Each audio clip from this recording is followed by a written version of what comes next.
When they arrived back in Jerusalem, Jesus entered the temple and began to drive out the people buying and selling animals for sacrifices. He knocked over the tables of the money changers and the chairs of those selling doves, and he stopped everyone from using the temple as a marketplace. He said to them, "The scriptures declare, 'My temple will be called a house of prayer for all nations,' but you have turned it into a den of thieves." When the leading priests and teachers of religious law heard what Jesus had done, they began planning how to kill him. But they were afraid of him because the people were so amazed at his teaching. That evening, Jesus and the disciples left the city.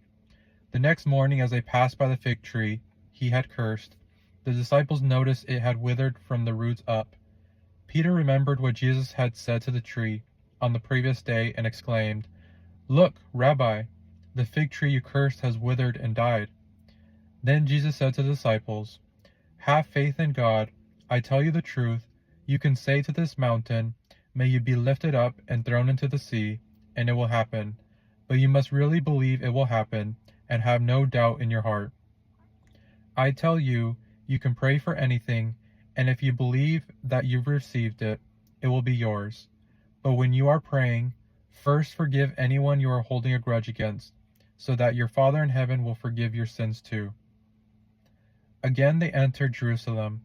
As Jesus was walking through the temple area, the leading priests, the teachers of religious law, and the elders came up to him.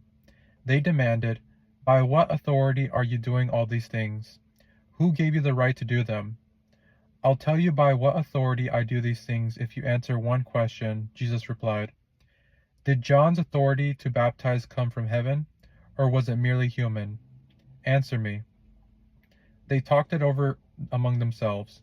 "If we say it was from heaven, he will ask why we didn't believe John.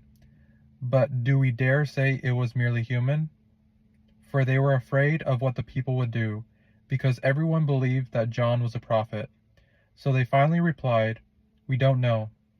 And Jesus responded, "Then I won't tell you by what authority I do these things."